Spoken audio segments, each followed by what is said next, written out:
Ante todo quiero darles un saludo a todos los que se conectan en el canal, que nos siguen semana a semana. Les enviamos desde aquí un fuerte abrazo y bendiciones en el nombre de Cristo. Gente que es de todo el continente, es algo muy, muy lindo como envían saludos y gracias por esos saludos y por estar ahí, por orar, por el ministerio. Gracias de todo corazón. Segunda de Tesalonicenses es lo que vamos a considerar, y voy a leer los versos del capítulo 2, versículo 13, hasta el capítulo 3, verso 5. Segunda de Tesalonicenses, 2:13 a 3:5. Y el apóstol Pablo dice: pero nosotros debemos dar siempre gracias a Dios respecto a vosotros, hermanos amados, por el Señor. Dar gracias, dice este hombre, de que Dios os haya escogido desde el principio para salvación mediante la santificación por el Espíritu y la fe en la verdad, a lo cual os llamó mediante nuestro Evangelio, para alcanzar la gloria de nuestro Señor Jesucristo. Así que, hermanos, estad firmes y retened la doctrina que habéis aprendido, sea por palabra o por carta nuestra. Y el mismo Jesucristo, Señor nuestro, y Dios nuestro Padre, el cual nos amó y nos dio consolación eterna y buena esperanza por gracia, conforte vuestros corazones y os confirme en toda buena palabra y obra. Por lo demás, hermanos, orad por nosotros, para que la palabra del Señor corra y sea glorificada, así como lo fue entre vosotros, y para que seamos librados de hombres perversos y malos, porque no es de todos la fe. Pero fiel es el Señor, que os afirmará y guardará del mal. Y tenemos confianza respecto a vosotros en el Señor, en que hacéis y haréis lo que os hemos mandado. Y el Señor encamine vuestros corazones al amor de Dios y a la paciencia de Cristo. Padre, te honramos, te damos gloria por ser un buen Padre, el Padre todo suficiente, el Padre que siempre tiene el acceso abierto para que podamos venir a ti, buscando, Señor, tu gracia, tu amor, tu ternura. Gracias también por haber preservado las Escrituras, que hoy a través de ellas nos edifican el alma. Y especialmente, Señor, la presencia del Espíritu Santo, con el cual nos has sellado, Señor, y que nos permite disfrutar tu presencia también en cada una de nuestras vidas. Bendice tu palabra. Te lo pedimos en el nombre de Cristo Jesús. Amén. El título de hoy es la santificación por el Espíritu. Seguimos con este desarrollo, por petición, del tema, hablando del Espíritu Santo, es el título de toda la serie. Las palabras del apóstol Pablo que encontramos en Romanos, y ya lo hemos hablado, esto está en Romanos capítulo 8, verso 9, para mí considero que son determinantes. Este hombre dice: si alguno no tiene el Espíritu de Cristo, no es de él. Y creo que ya con esas declaraciones tendríamos todos que parar ahí el asunto y no hablar más de esto. No tendríamos que estar envueltos en una batalla de ideas acerca y en torno a la persona y obra del Espíritu Santo. Estos grandes debates que hay en la actualidad y que han deformado la doctrina, la convicción de mucha gente y que ha traído tanta confusión y va degenerando en nuestro pueblo evangélico en la actualidad. Todo eso se debe justamente a que no estamos prestando atención lo exclusivo y terminante de las palabras del apóstol Pablo cuando dijo eso. Dice, si alguno no tiene el Espíritu de Cristo, no es de él. Un cristiano puede estar días, meses, años orando y pidiendo al Espíritu Santo. Hablo de un cristiano. Estar entregado con esa idea rara de que quiere la manifestación posible del Espíritu. Y el que hace eso, en realidad, está manifestando o bien que no sabe de lo que habla o lo que cree, o dos, es una persona que no es cristiano, porque Pablo dice que si no tiene el Espíritu y él lo está pidiendo, bueno, es porque no es un cristiano. Es una cosa inconcebible, incoherente pensar en un cristiano que está orando y pidiéndole a Dios el Espíritu Santo. Otra vez, esto que dice Pablo es terminante. Acá, insisto en esto, debería parar la discusión de una vez por todas. Y sin embargo, seguimos adelante con el debate. Otra experiencia de la presencia del Espíritu Santo es la santificación. ¿Y por qué razón? Bueno, porque la santificación es sola y exclusivamente, dice este hombre, porque fíjense ahí en el capítulo 2, verso 13, que dice, salvación mediante la santificación por el Espíritu. Otra vez, yo pienso que si somos honestos con las Escrituras y tan apasionados con la enseñanza paulina, deberíamos parar ahí y terminar con la discusión. Santificación por el Espíritu. ¿Qué pasa si no tenemos al Espíritu? No hay santificación. No hay que darle mucha vuelta al asunto. Sin santificación, sin Espíritu Santo no hay santificación. Sin Espíritu Santo no hay creyente. Si no hay creyente no hay santificación. Sin Espíritu no hay santificación. Si no tienes al Espíritu no eres creyente. Otra vez hace sentido la ecuación a lo que dice el apóstol Pablo en el capítulo 8 de Romanos. Pedro también se pone en línea con lo que dice Pablo. En el capítulo 1, verso 2 de la primera carta de Pedro, dice, elegidos según la presciencia de Dios Padre en santificación del Espíritu. Otra vez, no le damos importancia a lo que dice Pedro, o lo miramos fuera de contexto, o pasamos de largo sencillamente estas declaraciones porque nos resultan incoherentes con nuestra idea preconcebida acerca de la persona y la obra del Espíritu Santo. ¿Qué se entiende por santificación? ¿Qué entendemos nosotros por este término? ¿Es posible la santificación sin el Espíritu o tener el Espíritu a medida, a medias, que tenemos que estar pidiendo, Señor, termina de llenarme de una vez con el Espíritu? Tengo hasta las rodillas el Espíritu, hasta la cintura, y tenemos que implorar para que todavía derrame más del Espíritu. Y entonces oramos, y algunas personas llevan mucho tiempo orando y pidiendo y llorando, derramando el alma, que Dios los llene, derrame su Espíritu sobre sus vidas.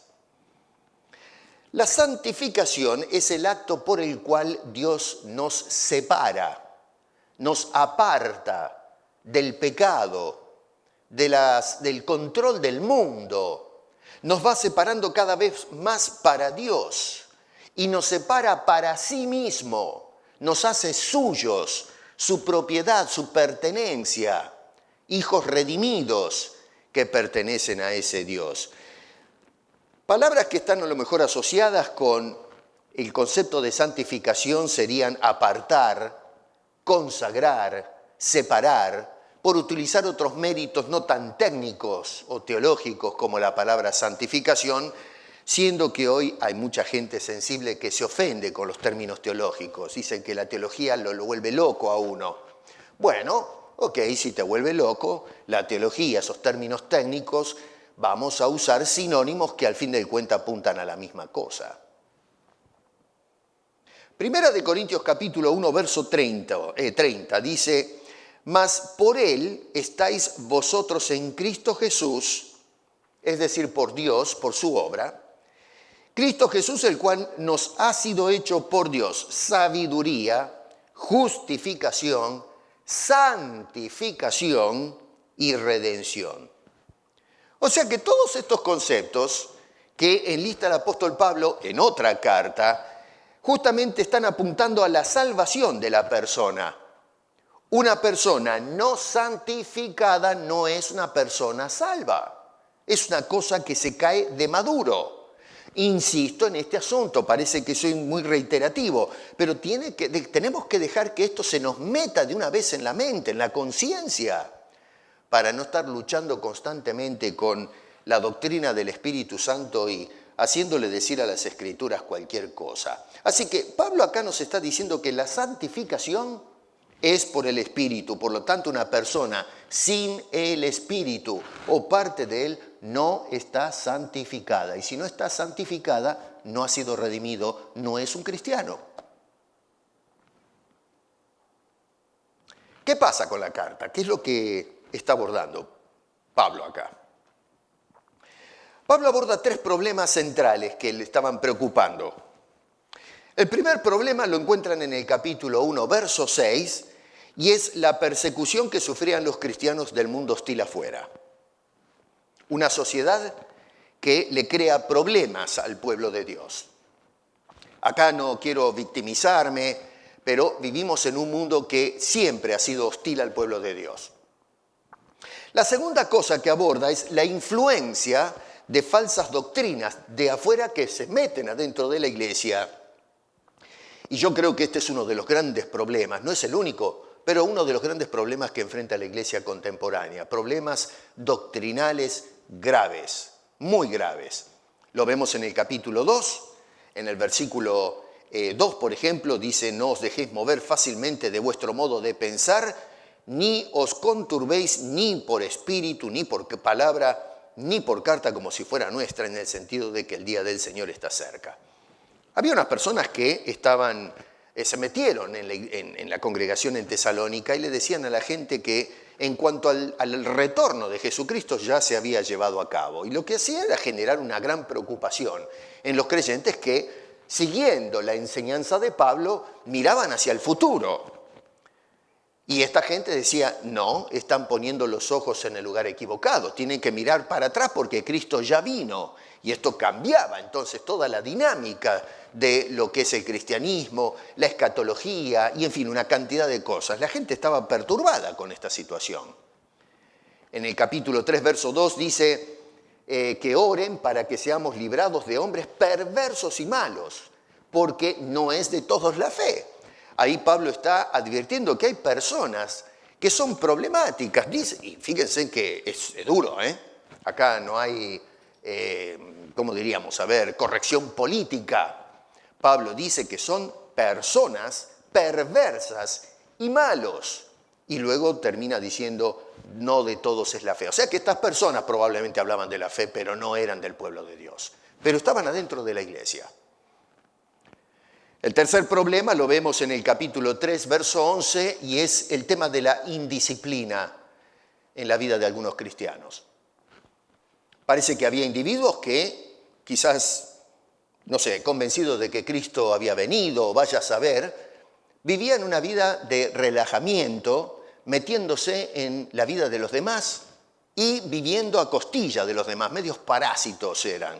Y Pablo es duro, dice: oímos que algunos de entre vosotros andan desordenadamente, no trabajando en nada, sino entremetiéndose en lo ajeno. Así que ahí hay 3 problemas que Pablo estima son muy serios y muy importantes que sean resueltos, que hay que abordarlos.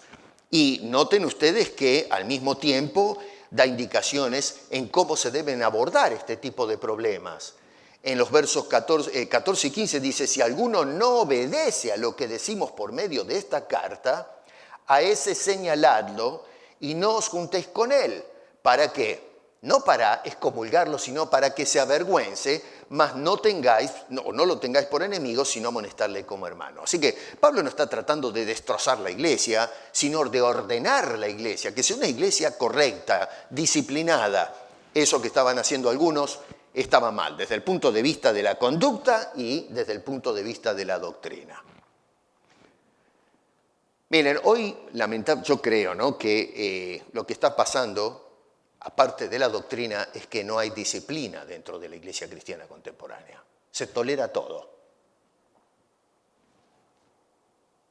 Noten que dice si alguno no obedece a lo que decimos. Con Pablo no es un juego esto, y mucho menos con Dios que lo inspira a Pablo. La obediencia, si no obedecemos lo que decimos por medio de esta carta. Digo yo una cosa, cuando nosotros agarramos la Biblia y todo lo que nos dice acerca de la doctrina del Espíritu Santo lo desobedecemos, ¿qué debería hacerse con nosotros? ¿Cómo tendría que responder la iglesia? Y si tenemos alguna respuesta, la pregunta que sigue es, ¿lo estamos haciendo? ¿Estamos aplicando la disciplina a la amenaza constante que sufre la doctrina? Y también la conducta indisciplinada, irreverente, fuera de control que muchas veces se da dentro de la iglesia. A veces uno cuando entra al internet y ve las cosas que se están viendo dentro de las iglesias con este grupo del Espíritu Santo, y grupo, digo lo que dicen ellos, no que el Espíritu Santo es un grupo, porque obviamente la Biblia nos habla de eso, pero lo que nos quieren vender estas personas es un escándalo. Y todavía tiene la desfachatez de decir, Pablo dice, y no obedecen a lo que dice el apóstol Pablo. Bueno, acá este hombre dice, a esa persona hay que señalarla. No quiere decir que lo crucifiquen, pero hay que marcar, esta persona está engañando al pueblo de Cristo. Otra vez, está hablando de hombres perversos y malos, por eso pide Pablo la oración, así que no es un asunto liviano lo que se está abordando acá. ¿Cuál es el propósito de esta carta? Lo que Pablo quiere ofrecer a los creyentes es estabilidad en un mundo y en una sociedad inestable. La iglesia tiene un problema en el mundo porque el mundo no la aprecia, no tiene interés en el pueblo de Cristo. Y en medio entonces de esa inseguridad que nos ofrece el mundo, bueno, el cristiano puede encontrar seguridad viniendo, por supuesto, a la presencia del Señor. Pablo dice, por ejemplo, en el capítulo 2, versos 1 y 2, os rogamos, hermanos, otra vez, que no os dejéis mover fácilmente de vuestro modo de pensar, ni os conturbéis, ni por espíritu, ni por palabra, es decir, de ninguna manera. Y insisto, otra vez el tema de la doctrina que se estaba encarando en este lugar. Y noten otra vez que en el capítulo 2, verso 15, está hablando de doctrina, acá el apóstol San Pablo.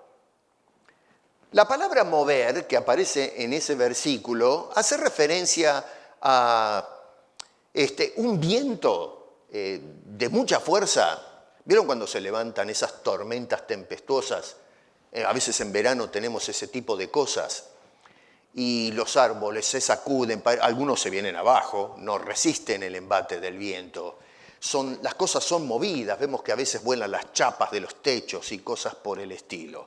Bueno, eso quiere decir, ahí el concepto de mover, es algo que mueve con violencia, arranca lo que está plantado y lo tira por cualquier lado. Eso es lo que estaba pasando con estas personas que enseñaban estas barbaridades. Estaba arrancando las convicciones, la firmeza de estas personas. Era como un viento en la iglesia que la amenazaba con derrumbarla. La palabra conturbar allí, también froeo, hace referencia a la conmoción mental que produce este tipo de embates, estas doctrinas, esto que trae confusión, que arranca la estabilidad de los creyentes y de la iglesia y la lleva de un lado para el otro. A ver, Santiago nos decía que tenemos que tener constancia, ¿no es cierto? Si tenemos problemas en que no sabemos resolver algunas cosas, claro, Santiago habla un poco acerca de la persecución, ¿no?, o de las pruebas, pero dice que oremos a Dios. Y luego de decir que Dios otorga sabiduría, luego dice que las almas inconstantes son como hojas que son batidas por el viento de un lado para el otro. Y si hay algo que encontramos hoy es eso, gente que en sus convicciones doctrinales están siendo movidas por el viento de los que dicen un ejército de charlatanes y hacen que los cristianos salten de un lado para el otro. No tienen firmeza, no tienen convicción. Viene uno y les dice una cosa, le creen a esa persona. Viene otro con otra cosa distinta, saltan de aquí para allá, y viene otro con otra idea mística y salta de ese lugar para el otro lado. Y parecemos los canguros de Cristo. Saltamos por todos lados, no tenemos convicción, no tenemos firmeza, no sabemos lo que estamos creyendo. Y esto es vergonzoso para el pueblo de Dios, porque no entiendo francamente cómo podemos ir a hablarle al mundo acerca de la palabra de Dios cuando no tenemos ni noción de lo que nos dice la Biblia doctrinalmente. En este caso, en este contexto, en cuanto al tema del Espíritu Santo, la obra del Espíritu y, como decíamos el otro día, la persona, porque hoy día ya entramos al colmo de que nos hablan de que se trata de una fuerza, no de lo que nos dicen las Sagradas Escrituras. Así que entonces, acá estas personas estaban siendo vapuleadas por una doctrina equivocada. Y sí, hoy es cierto que no tenemos el problema de gente que se levanta y dice, ya vino Cristo. No tenemos el problema doctrinal que encaraban los hermanos en Tesalónica, pero sí estamos encarando el problema con la doctrina del Espíritu Santo. Así que lo que Pablo nos dice acá en esta carta a los tesalonicenses para corregir uno de los problemas que era doctrinal en la iglesia, lo podemos aplicar como patrón para resolver el problema doctrinal que hay en la iglesia contemporánea. Distinta doctrina, pero sin embargo es un problema doctrinal. Tenemos que escuchar al apóstol Pablo, seguir sus consejos para no caer presa del error. En el capítulo 3, verso 3, tenemos el verso central de toda la carta de Pablo a los tesalonicenses. Dice, a pesar de que hay personas que no todos son de la fe, dice, sin embargo, Él es fiel, el Señor, que os afirmará y guardará del mal. El verso 2 nos dice que oren por favor para ser librados de hombres perversos y malos. Y luego agrega entonces, el Señor es el que se va a encargar, y es lo que hacía con Pablo. Él era el que guardaba al apóstol Pablo del error, del mal que querían, del apóstol Pablo, que querían minar su predicación y su enseñanza. Y lo mismo se aplica a cada uno de nosotros. Las mismas palabras prácticamente que dice el apóstol Pedro en la introducción de la primera carta que empezamos a estudiar hace unos días atrás. Es decir, Pedro nos inculca seguridad, Dios nos va a guardar. ¿Se acuerdan de eso que lo estuvimos mirando? Bueno, Pablo está diciendo exactamente lo mismo. Enfatiza el tema de la seguridad del cristiano a pesar de la inestabilidad del mundo. ¿Cómo eran los cristianos de Tesalónica? ¿Qué clase de creyentes eran estos? Y a veces yo pensaba, digo, bueno, ¿qué tanto nos parecemos a los cristianos en Tesalónica? Pablo comienza la carta dándole gracias a Dios. Y da gracias a Dios por cosas específicas que notaba en los hermanos de la ciudad de Tesalónica. Eso lo vemos en el capítulo 1. Noten ustedes allí en el versículo 3, por ejemplo, y 4, donde nos da algunos detalles muy interesantes. Dice este hombre que da gracias a Dios, ¿por qué? Uno, por una fe que se incrementa, una fe que crece. Dice este señor, como es digno que por cuanto vuestra fe va creciendo. Esa es una característica que tenían estas personas en Tesalónica. En segundo lugar, verso 3, un amor que rebosa. Dice, el amor de todos y cada uno de vosotros abunda para con los demás. Así que no es un amor que falta, es un amor que que se extiende, se expande hacia todas las personas. Y número 3, verso 4, una paciencia que soporta. Acá hay perseverancia en esta gente. Nos gloriamos, dice, por vuestra paciencia y fe. Vuelve otra vez al tema de la fe al final.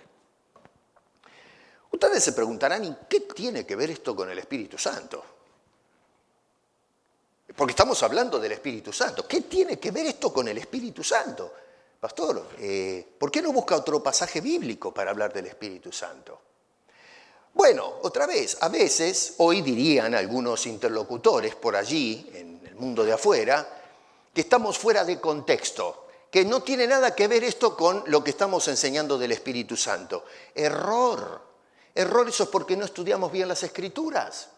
Noten lo que dice otra vez Pablo, habla de una fe que se incrementa, un amor que rebosa y número 3, una paciencia que soporta. Fe, amor, paciencia. Se tiene que tener presente, si me están siguiendo en la serie, que estas son 3 de las cualidades propias del fruto del Espíritu que Pablo enlistó en Gálatas capítulo 5, versos 22 y 23.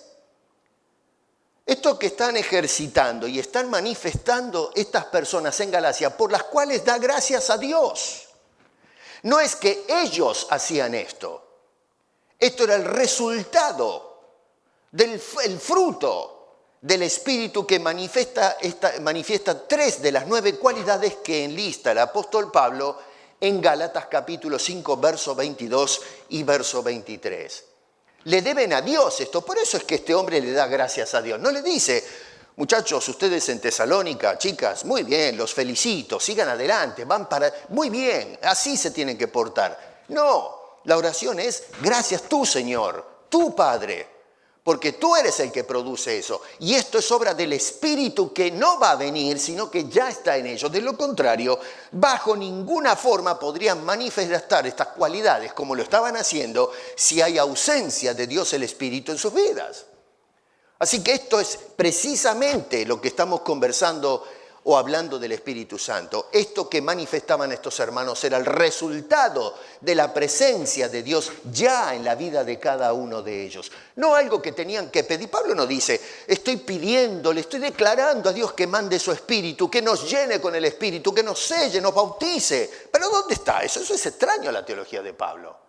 Doy gracias porque las cualidades... La evidencia del Espíritu de Dios en ustedes se ve en estas cosas, la fe, el amor, la paciencia. Es algo muy hermoso esto, que nos lleva a doblar las rodillas y decirle gracias a Dios por producir en mí, siendo que vives en mi vida, que estás en mí, que produces estas cosas, estas cualidades. Por lo pronto acá quiero parar un momento y dar algunas palabras de advertencia. Y acá quiero hablar a los que no conocen a Cristo. Por ejemplo, los que nos están siguiendo o nos acompañan a través del canal.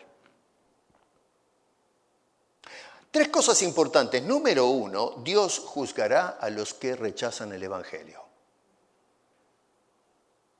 Y esto, mi querido amigo y amiga, yo imploro que tomes nota de esto que voy a decir. Estamos saliendo de esta crisis del COVID. Probablemente la gente, una vez que salgamos de todo, entramos en pánico, la sociedad global. La gente entró en un estado de paranoia.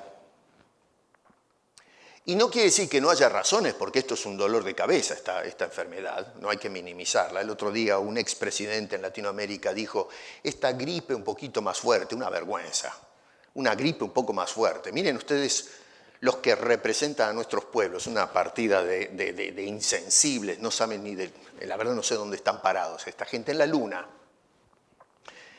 Es un serio problema, pero ¿qué pasa? Como todos los problemas, esto me recuerda un poco lo que pasaba en el periodo de los jueces, que cuando la cosa se ponía difícil venían corriendo a buscar a Dios, entraban en pánico. Pero cuando pasaba la situación se relajaban y volvían a caer en sus pecados y en la vida de relajamiento. Bueno, eso es lo que va a pasar con esto. Ahora toda la gente termina esto y van a salir corriendo a las iglesias, a confesar sus pecados, a buscar a Cristo. Es probable que las iglesias, no me extrañaría que se llenen. A lo mejor no, no estoy profetizando nada acá, no sé. Pero es un patrón que vemos muchas veces, que cuando hay persecución de algún tipo, la gente va y se tira de cabeza a los pies del Señor. Pero una vez que pasó la tormenta, chao, volvemos otra vez a la normalidad. Yo quiero que usted me escuche. Y no diga, no creo, no me vengan con estas cosas. Quiero que usted más allá de que crea o no crea, tómese un tiempo de pensar lo que le voy a decir. Prepárese un café, un mate, un té, lo que sea, siéntese a solas y trate de reflexionar en lo que le voy a decir. Y no es lo que yo le digo, simplemente voy a hacer eco de lo que dice Pablo, inspirado por el Espíritu de Dios, y en última instancia es Dios que por inspiración le está diciendo a ustedes esto. Los creyentes no, pero el que no conoce a Cristo, escuche bien esto. Versos 8 y verso 9, es tremendo esto, ¿eh? Dice que el Señor vendrá versículo 7, a ver, podemos empezar en la segunda parte, cuando se manifiesta el Señor Jesús desde el cielo con los ángeles de su poder. Y dice, en llama de fuego. Ahora acá viene el asunto, para dar retribución a los que no conocieron a Dios ni obedecen el evangelio de nuestro Señor Jesucristo. Y entonces podría terminar ahí, pero sigue Pablo más lejos y dice, los cuales sufrirán pena de eterna perdición, excluidos de la presencia del Señor y de la gloria de su poder. Repito, no digas, no me venga con esas pavadas, esa fantasía. Está bien, ¿quiere llegar a esa conclusión? Magnífico, esa es su opinión. No voy a forzar la idea a ninguna persona. Pero le imploro, le ruego, por favor, que se siente un momento antes de llegar a una conclusión y empiece a reflexionar en esas palabras, porque esto es una ruleta rusa. Y sabe una cosa, en la ruleta rusa a lo mejor puede zafar del cañón, pero en este caso el tiro se lo va a dar en la cabeza. Pablo nos está diciendo que vendrá usted, el que rechaza el evangelio, va a sufrir gravísimas consecuencias cuando el Señor se manifieste. Dice que viene para dar retribución. La primera vez que vino Jesús al mundo vino para dar salvación. Y todavía estamos en esa etapa en donde Dios nos está ofreciendo salvación en Cristo Jesús, para darnos el Espíritu Santo. Y entonces Dios en nosotros, a través o en el Espíritu Santo, pueda formar esa persona que se está preparando para ese día glorioso que estemos con Cristo Jesús. Así que Jesús vino para salvar y hoy usted tiene la oportunidad de recibir gratuitamente esa salvación que se está ofreciendo al mundo. Pero Cristo viene por segunda vez, aunque algunos decían, no va a venir, ya vino. Va a venir por segunda vez, dice Pablo, y cuando venga ya no viene para salvar, sino que viene para dar retribución a los que no conocen a Dios. No es asunto de que, pero yo creo en Dios. No, si usted no tiene cuando habla de conocer es tener una relación con Dios, que solamente puede lograr o obtener en Cristo Jesús. Jesús dijo, yo soy el camino, nadie viene al Padre si no es por mí. Así que, entonces, la retribución será a los que no conocen a Dios, y número 2, a los que rechazan el evangelio. Cuando usted dice, no me interesa, usted está rechazando el evangelio y se expone a sufrir pena, dice este hombre de Dios. Hoy la gente sufre cuando se les habla del evangelio. Bueno, hoy que usted sufre porque le hablan del evangelio, quizás está escuchando esto, prepárese, porque usted va a sufrir eterno sufrimiento, eterna perdición, es lo que dice este hombre. Dice eterna perdición y exclusión de la presencia del Señor. Perdición, exclusión. ¿Está listo para apostar? ¿Se la quiere jugar? Be my guest. Hágalo. Pero Pablo dice, vamos a sufrir las consecuencias. Por eso yo le ruego, esto es serio, que se siente a considerar, no tome nota de lo que le digo yo, eso no interesa. Le llamo a que tome nota de lo que dice el apóstol Pablo hace 2000 años por inspiración. Esto es un llamado que hace eco a través de la historia, llamándonos seriamente a tomar nota del mensaje del Evangelio. En segundo lugar, nos dice Pablo que Dios va a juzgar al hombre de pecado que viene al mundo. La Biblia nos viene diciendo que va a aparecer un caudillo. Y ¿saben una cosa? Yo no quiero sonar acá un poco extremista, ¿no? Pero la forma en que veo que se están moviendo las naciones en el ámbito diplomático, la inefectividad e inoperancia del Consejo de las Naciones Unidas, que es una vergüenza, honestamente, es un lugar para sacarse fotos y hacer grandes papelones en la arena pública. No resuelven nada. Supuestamente están para resolver los problemas del mundo. No resuelven nada, más bien hacen más nudos de los que ya tenemos en este mundo. Cuando vemos entonces las grandes corporaciones de aquellos que digitan lo que sucede en este mundo, me lleva a pensar que estamos moviéndonos hacia una hegemonía.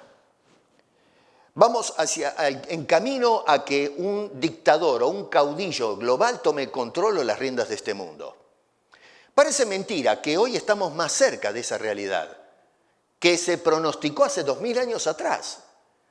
Y mis queridos, nosotros vivimos todavía en el limbo, pensando que no va a pasar nada. Bueno, va a aparecer como apareció el COVID-19, así de repente nadie se lo esperaba e hizo un desastre de un día para la mañana.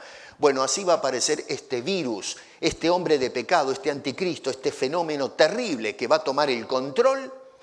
Va a ser el oligarca que se va a hacer dueño de este mundo y va a hacer bailar a la sociedad humana la conga. Bueno, dice en el capítulo 2, versículo 8, que sus fines, sus días van a ser contados y entonces se manifestará que el inicuo, a quien el Señor, no las Naciones Unidas o los pueblos, o una revolución como sucedió en la Revolución Francesa, un suponer que se tiraron abajo todo un sistema medieval. No, Señor, dice, vendrá el Señor y matará con el espíritu de su boca y destruirá con el resplandor de su venida. En el contexto de la carta, algunos decían, ya vino Cristo, por lo tanto ya vino el anticristo, ya fue juzgado y todo eso. Pablo está argumentando para mostrarle a esta gente el disparate descomunal que les estaban metiendo en la cabeza y en el corazón a la gente en Tesalónica. Lo cierto es que el apóstol Pablo nos advierte entonces que no solamente usted que rechaza el evangelio, pero este caudillo también va a sufrir su justa retribución. Y tercero, Pablo entonces mueve el foco y nos encara a nosotros. ¿Y qué pasa con nosotros? Bueno, Pablo dice en el capítulo 2, verso 13 en adelante, Dios garantiza la salvación del creyente. Usted que rechaza el evangelio está sonado. El hombre que es la coronación de las pretensiones del hombre, en un individuo que va a tomar el control de este mundo. Podríamos decir el Cuarto Reich va a ser desplomado. ¿Y nosotros qué? Nosotros estamos asegurados. Eso es lo que Pablo quiere decirle a estas personas que están agitadas o perturbadas. Dice, ustedes quédense tranquilos, la salvación de ustedes está garantizada. Ahora, ¿por qué esta seguridad tan firme de Pablo al decir esto? A tal punto que este Señor vuelve a dar gracias en el versículo 13, como lo hizo en el capítulo 1, verso 3. Ya dio gracias por los tesalonicenses, pero ahora da gracias por la obra de Dios en los tesalonicenses. Lo primero es el Espíritu Santo produciendo estas cosas. Pero ahora esta lista de cosas que menciona este hombre en estos versículos. Entonces la pregunta es, ¿dónde está la garantía? El capítulo 3, verso 3, dice que la fidelidad del Señor nos afirmará y nos guarda. ¿Cuál es la garantía de eso? Bueno, desde los versos 13 en adelante nos dice este hombre, número 1, fíjense ahí por ejemplo en el versículo 13, somos habiéndonos escogido para salvación.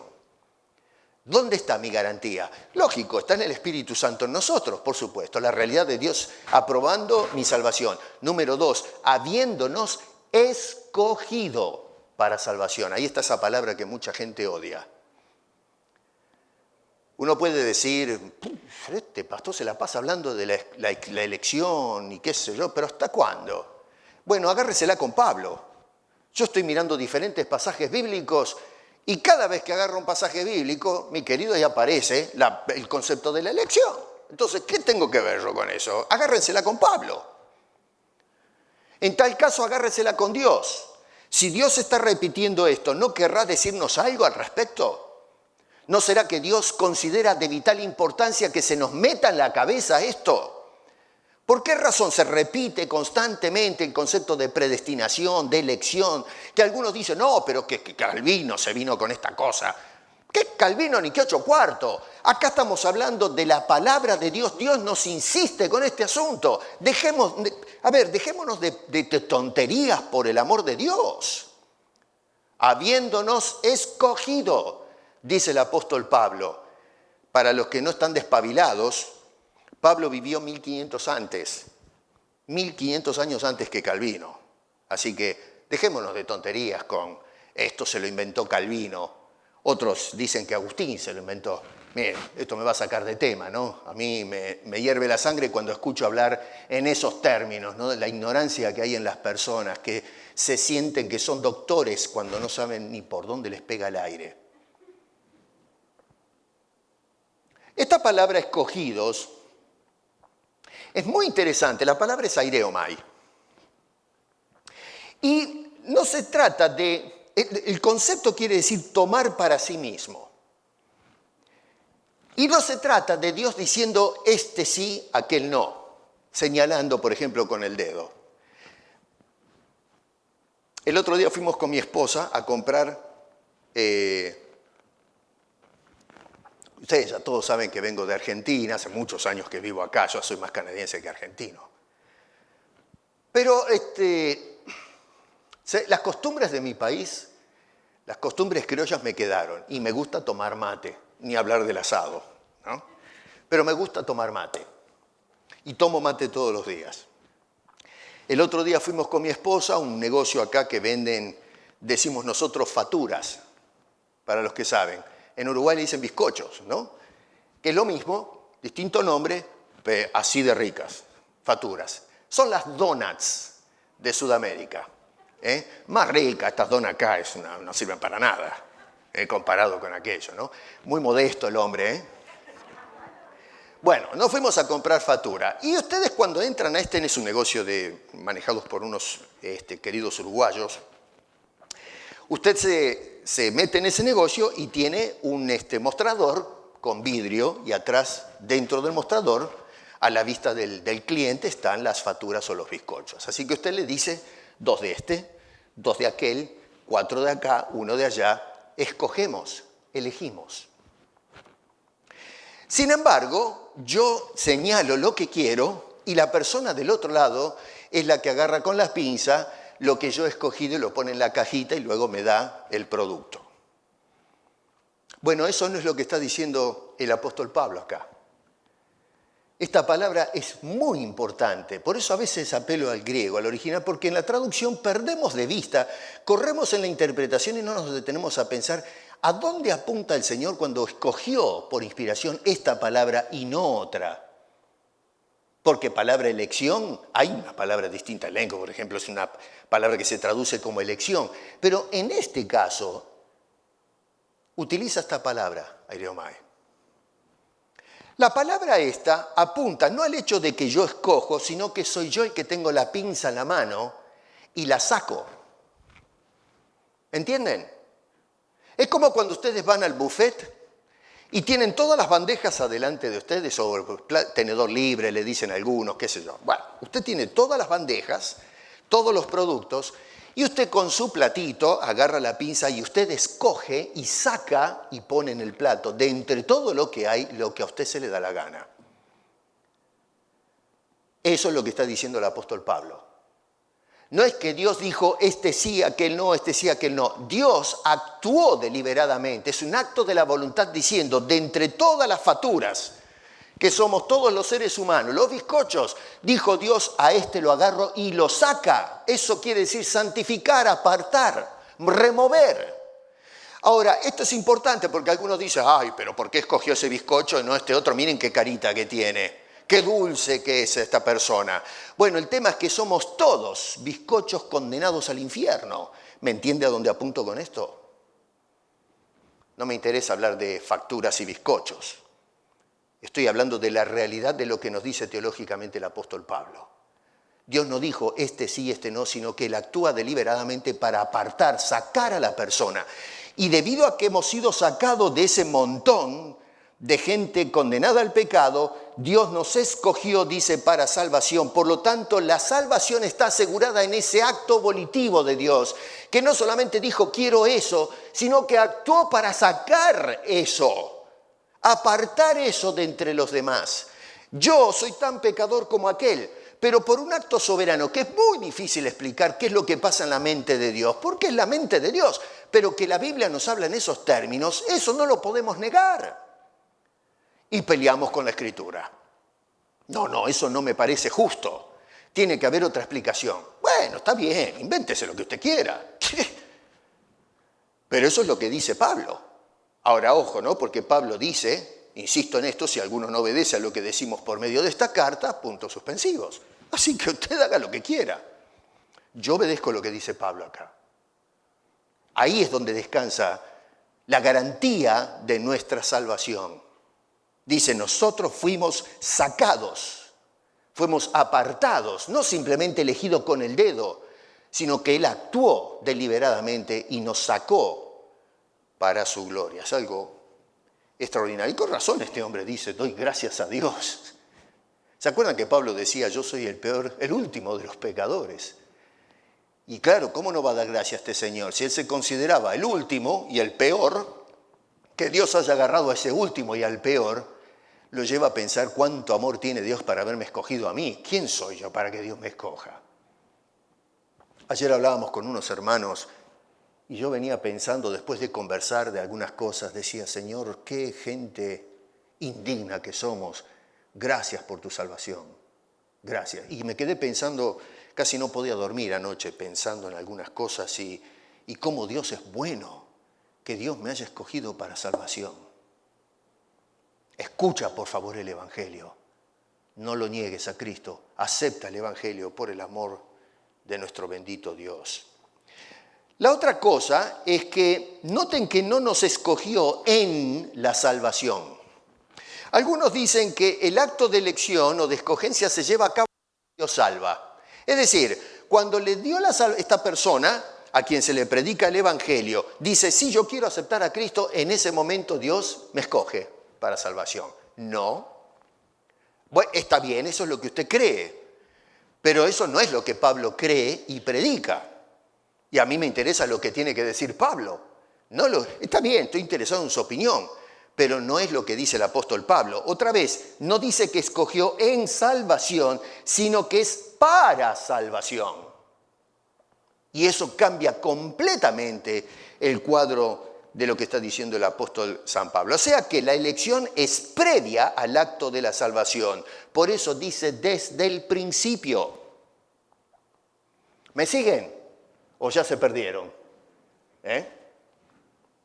Así que, número 1, la seguridad descansa en el hecho de que Dios te ha escogido. Número 2, habiéndonos llamado. Versículo 14.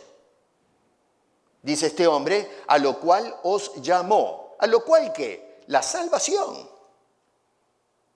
Nos escogió y luego de habernos apartado, llama en el tiempo mediante la predicación del Evangelio. Así que primero Dios nos escoge y luego nos escoge desde el principio, dice el apóstol Pablo, y noten que el Espíritu Santo es el medio a través del cual se hace esta obra. Por eso está todo relacionado con lo que estamos hablando del Espíritu Santo. Otra vez dice, os haya escogido desde el principio para salvación mediante la santificación por el Espíritu. Pero no, es que yo estoy orando todavía esperando que Dios me mande el Espíritu. Pedazo de chorlito, pero ¿cómo lees las Escrituras? ¿Me quieres decir qué es lo que estás interpretando? Hemos sido escogidos por medio del Espíritu Santo para salvación. ¿Tú eres salvo? Amén, hermano, claro que sí, Cristo vive en mí. Entonces termina de una vez. Porque eso es lo que dice Pablo. Por medio del Espíritu me escogió para salvación. Si me dices, confiesas que eres salvo, que aceptaste a Cristo, ya está. Eso que eres y lo que has hecho es mediante el Espíritu Santo. No el que va a venir, sino el que ya tienes. Y no la entendemos. No solamente eso, pero mediante también la fe en la verdad.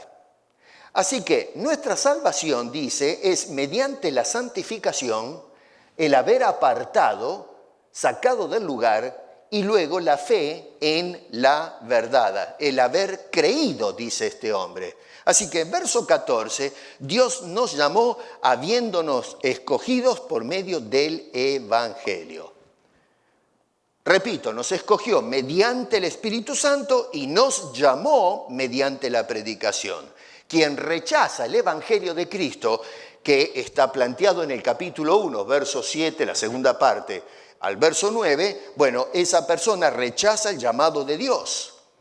Noten otra vez la dinámica. Dios escoge desde el principio y luego Dios nos santifica mediante el Espíritu y luego Dios llama mediante el Evangelio. ¿Y cuál es el propósito de esta obra? Es decir, escoger, santificar, llamar. Dice, para alcanzar, verso 14, la gloria de nuestro Señor Jesucristo. Le estoy trazando, dibujando la dinámica de Pablo. No estoy inventándome algo acá. No estoy filosofando, le estoy diciendo el argumento de Pablo. Lo estoy abriendo verso por verso. ¿Por qué no entendemos estas cosas? Noten entonces que todo esto es obra de Dios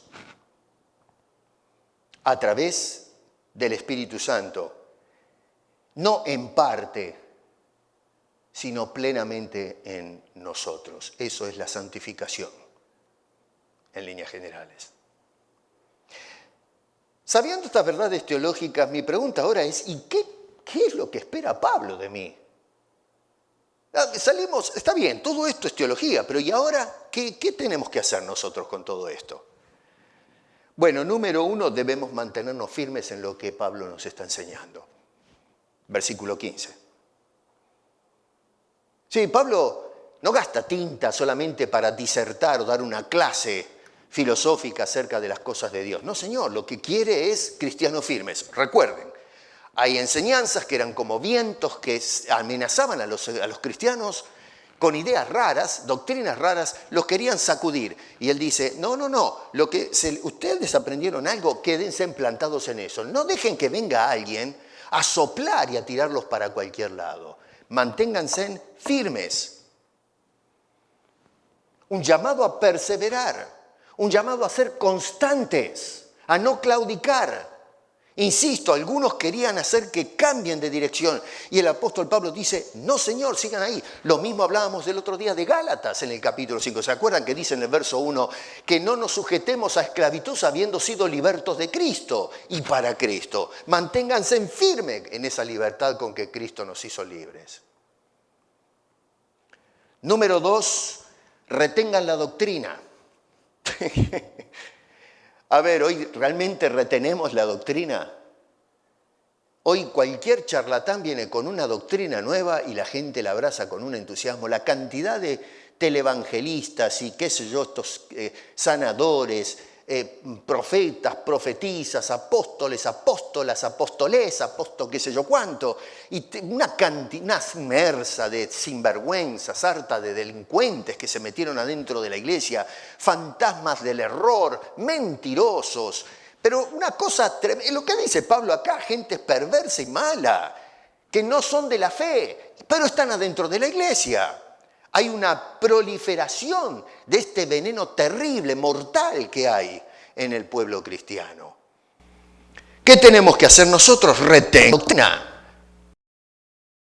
Agarren y no la suelten. Y ojo, la palabra esta retener acá es crateo, que es otra palabra muy interesante cuando miramos el concepto semántico de ella, la pasamos o la entendemos en el sentido original. La palabra no implica solamente agárrense en fuerte, no suelten la doctrina.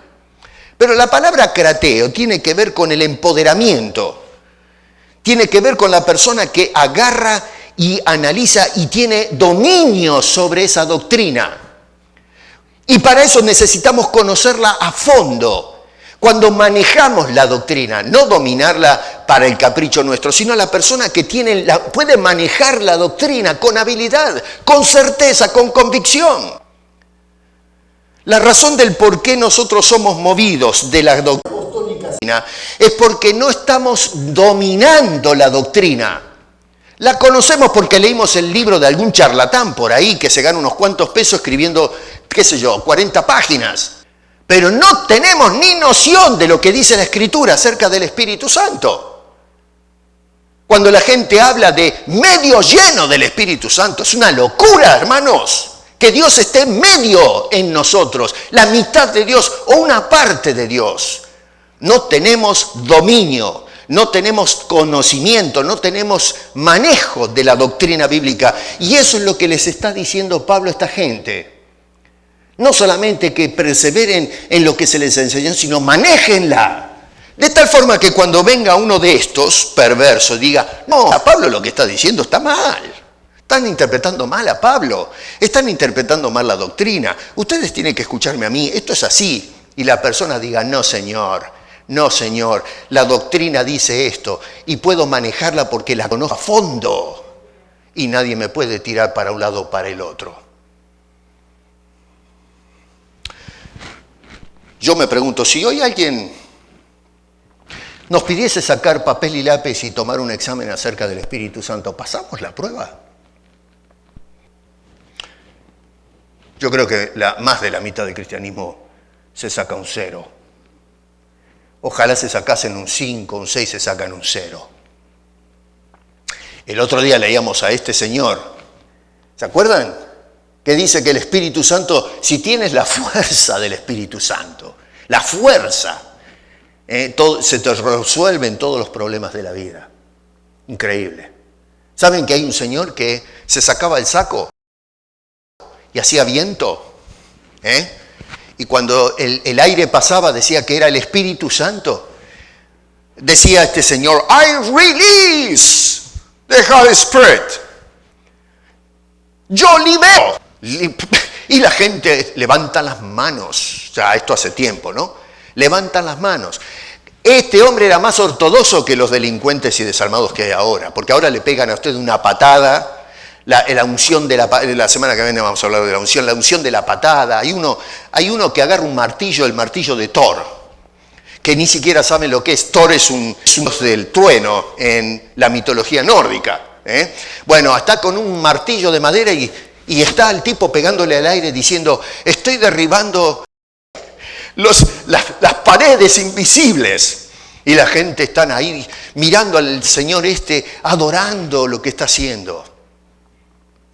Lo que espera de nosotros es dominio, control de las Escrituras. Incluye una comprensión clara de las cosas de Dios en profundidad. No me vengan con que la teología no es necesaria, que la teología enloquece. Si tú no conoces la teología, no puedes retener la doctrina, no la dominas. Y es por eso que somos engañados tan fácilmente. Una diferencia extraordinaria, notable, por ahondar las cosas de Dios en su palabra específica. En conclusión, lo que tenemos ya son dos cosas importantes en todo esto que acabamos de decir. Número 1, la recepción de la salvación. Capítulo 1, versos 8 y 9. O 7 en la segunda parte, si ustedes quieren agregar eso. Acá lo que nos queda a nosotros es esto. Tenemos que recibir la salvación gratuita que nos ofrece Dios. De lo contrario vamos a sufrir eterna perdición, eterna condenación, exclusión. Y no va a venir el charlatán que te metió cualquier globo, cualquier mentira o disparate a defenderte cuando estés delante del trono y te estén diciendo desplazado. No vas a poder decir, pero no, por favor, llamen al pastor tal, o al apóstol tal, o la pastora o la profetisa tanto, que ella va a abogar por mí. Al cuerno. Estás solo. Es probable que estés al lado de ese apóstol, de esa profetisa, que también van a ir de cabeza al infierno. Nadie te va a defender, nadie va a hacer barra. Estás excluido el resto de la eternidad. Esto es grave, esto es serio, pongan atención. Y número 2, que es de importancia, es la seguridad de la salvación. Capítulo 2, verso 13 dice, para salvación mediante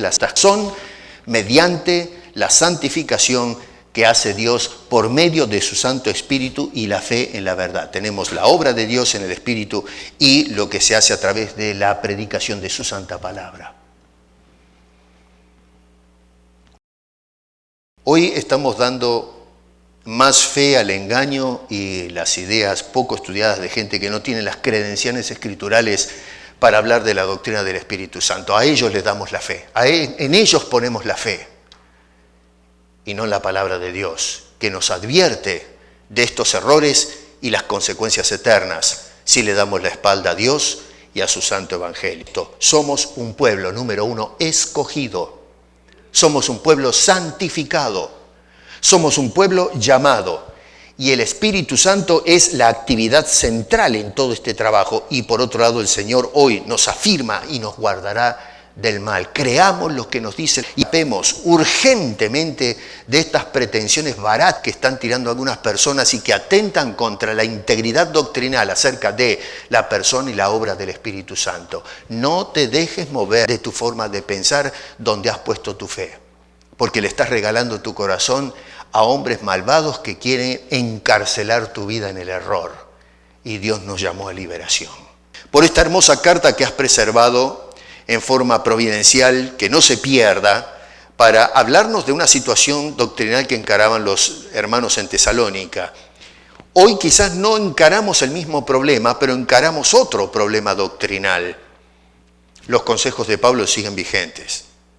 Necesitamos poner atención. Primero que todo, si no te conocemos, al Evangelio.